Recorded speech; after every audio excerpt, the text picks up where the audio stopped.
Para hadirin jemaah Jumat yang dirahmati Allah Subhanahu wa taala. Beberapa hari lagi kita masuki bulan Ramadan. Bulan yang dikatakan baginda Nabi Muhammad sallallahu alaihi wasallam sebagai Sayyidus Syuhur, tuannya, rajanya di antara bulan-bulan. Bulan yang dikatakan baginda Nabi Muhammad sallallahu alaihi wasallam Syahrul Ummati, bulannya umatku. Kenapa gerak? Bulan Ramadan dikatakan tuan, rajanya di antara para bulan, dan dikatakan juga bulannya baginda Nabi Muhammad sallallahu alaihi wasallam. Itu tidak lain dan bukan bahwasanya di bulan Ramadan Allah Ta'ala memberikan barakahnya, kebaikannya beda dengan bulan-bulan yang lainnya, khusus untuk umat baginda Nabi Muhammad SAW. Kurang apa? Sampai Allah Ta'ala berfirman dalam hadis qudsi atau kama qala sallallahu alaihi wasallam, kullu hasanatin bi asrati amsalha illa sab'ati mi'atid di'is illa siyam fa innahu li wa ana ajibih.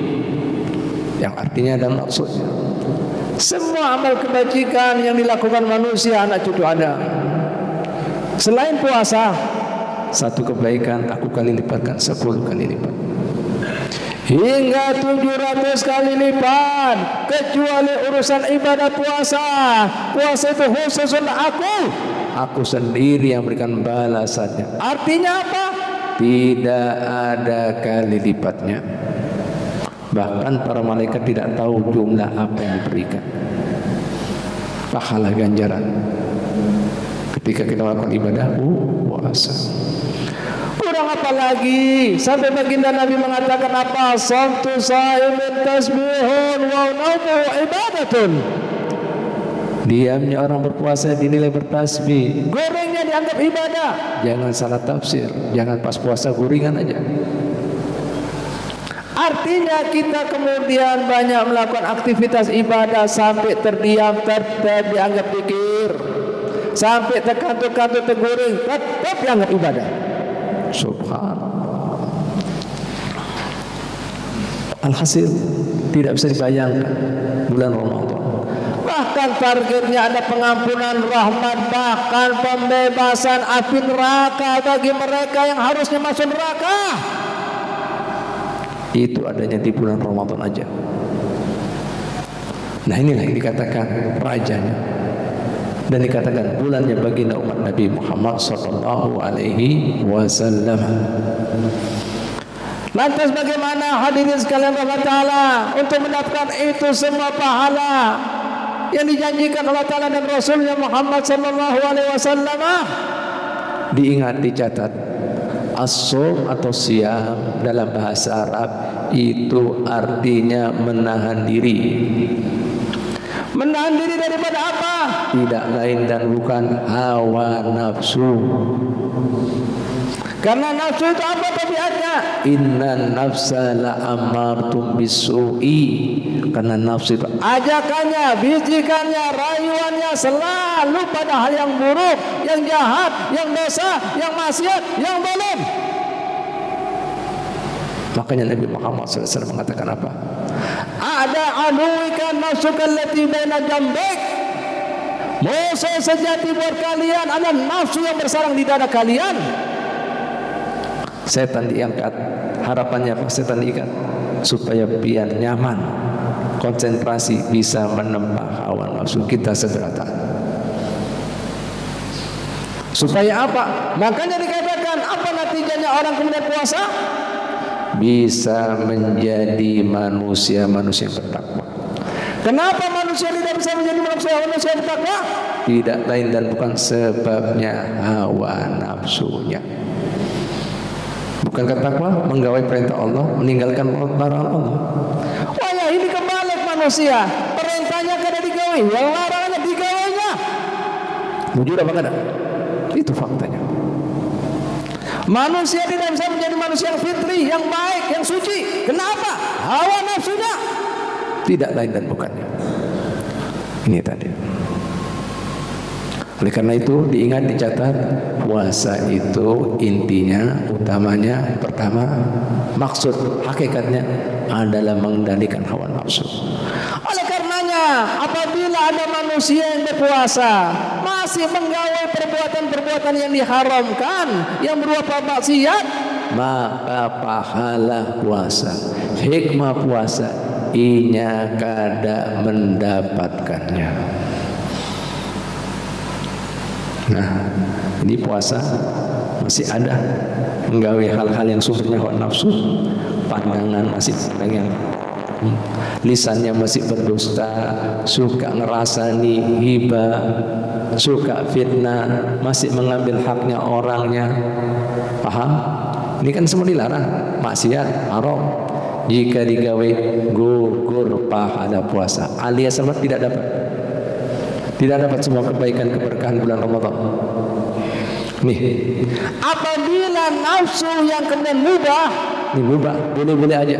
Di luar Ramadan mubah, tidak ada hukumnya, boleh-boleh aja. Seperti goreng, mandi. Jika bulan Ramadan berlebihan, banyak goreng, banyak mandi karena panas tiap jam, banyak makan, banyak minum ketika buka, balas dendam ataupun sahur, jatuhnya hukumnya makruh sampai seperti itu. Dan kan tahu makruh, digawe nggak apa-apa, ditinggalkan dapat pahala. Itu artinya apa? Tidak lain namun jangan dirusak dengan kegiatan yang disukai nafsu. Makanya baginda Nabi Muhammad SAW mengatakan apa? Disunahkan apabila ada orang yang bisa membangkitkan nafsu kita, syahwat kita, disuruh mengingat, Allahumma inni sha'im. Ya Allah, sesungguhnya ulun lagi puasa. Supaya apa? Tidak memperturutkan hawa nafsu.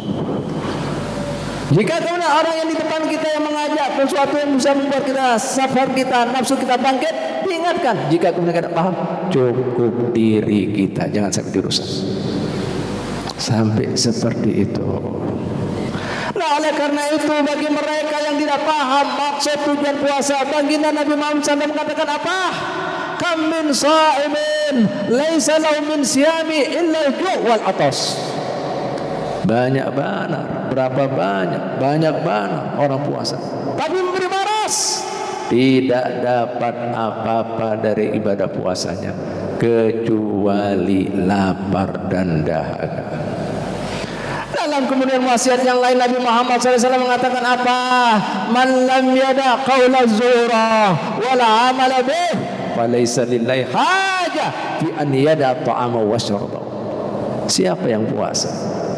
Arti dan maksudnya, limba itu dia tidak meninggalkan perkataan yang sumbernya hawa nafsunya, masih suka dusta, hibah, fitnah, masih melakukan perbuatan yang sumbernya hawa nafsu yang dilarang Allah Ta'ala, masih sering melihat yang haram, masih menggawe yang haram. Bagi Allah Ta'ala tidak ada keperluan, kepentingan dari puasanya, cuma sekedar meninggalkan makanan dan minumannya. Ambil puasa kalian semuanya, sana diusir. Apa ini? Subhanallah. Jadi sampai seperti itu. Jadi mudah-mudahan kita jangan sampai rusak kemudian ibadah puasa kita dengan hal-hal seperti ini. Makanya yang batalkan puasa itu ada dua. Ada yang disebut mukhbitat, ada yang disebut mufattirat. Mukhbitat itu yaitu tidak perlu diqadha puasanya, tapi gugur artinya pahalanya. Hikmah puasa. Ada yang namanya mufattirat.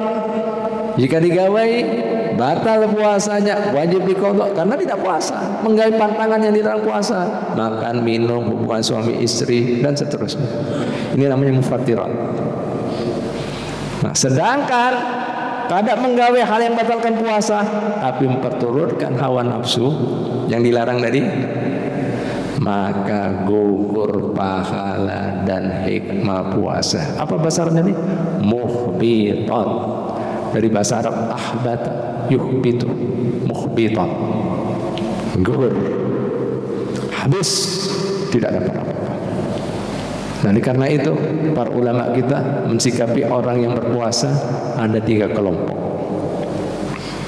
Yang pertama disebut shaumul umum, puasa orang pada umumnya. Gimana puasa orang pada umumnya? Cuma sekedar meninggalkan hal-hal yang membatalkan puasa. Tapi matanya, lisannya, tangannya, kupingnya tidak berpuasa. Ini yang dikatakan baginda Nabi Muhammad SAW, ambil puasa kalian. Allah Ta'ala nggak perlu dari puasa kalian. Banyak orang puasa tapi beri maras, tidak dapat apa kecuali lapar dan dahaga. Tidak maksudnya usaha hikmah kan ngerti. Yang kedua, sudah paham, selain meninggalkan perkara yang membatalkan puasa, seluruh anggota tubuhnya berpuasa. Matanya puasa, ditahan daripada keinginan nafsu, lisannya, telinganya, tangannya, batasnya shaumul khusus, artinya tidak pada umumnya orang, khusus tertentu. Ini puasanya orang solihin. Yang pertama puasanya orang awam. Yang ketiga khususul khusus. Khusus, lebih khusus lagi, artinya lebih dikit lagi ini orangnya, lebih kecil. Gimana puasanya? Selain meninggalkan semua perkara yang membatalkan puasa, seluruh tubuhnya berpuasa, lisannya, telinganya, tangannya, batinnya, muntungnya, bahkan batinnya, perasaannya, pikirannya, tidak ada hawa nafsu. Apa pikiran dan perasaan dalam hawa nafsu? Tidak ada ujub, tidak ada riya, tidak ada sombong, tidak ada iri hati, tidak ada dendam, tidak ada serakah. Bukankah itu semua nafsu? Ini yang ketiga, bahkan di batin pikiran pun jangan sampai dirusak dengan itu semuanya. Ini puasanya siapa? Puasanya para nabi, para rasul, dan kaum siddiqin. Munafiat puasanya. Nah, alhasil jangan sampai jadi yang pertama, minimal yang kedua. Mudah-mudahan kita termasuk orang-orang yang mengerti, paham maksud hikmah tujuan puasa, sehingga akan mendapat semua kebaikan dan keberkahannya dari awal hingga akhirnya. Dan mudah-mudahan kita dipanjangkan umur, dipertemukan dengan Ramadan yang lainnya dalam keadaan sehat, afiat, taat pada Allah dan Rasulnya, untuk menambal masa lalu kita, untuk mendekatkan diri kita pada Allah Ta'ala, hingga Allah Ta'ala memberkahi dan meridhai hidup kita semuanya. Amin, amin ya rabbal alamin. Alhamdulillah, wassalatu wassalamu ala rasulillah Sayyidina Muhammad bin Abdillah. Ibadallah, usikum wa nafsiya bitaqwallah haqqa tuqah. Inna ahsanal kalam kalamullah wa bihi yahtadil muhtadun. A'udzu billahi minasy syaithanir rajim. Bismillahirrahmanirrahim. Kutiba alaikumus siyamu kama kutiba alladhina min qablikum la'allakum tattaqun. Barakallahu li wa lakum minal Qur'anil azim wa nafa'na wa iyyakum bima fihi minal ayati wa dzikril hakim wa taqabbala minni wa minkum tilawatahu innahu was-sami'ul alim. Qulu qali hadha wastaghfirullah li wa lakum liwalidina wa liwalidikum wastaghfiruhu innahu wal ghafurur rahim. Allahumma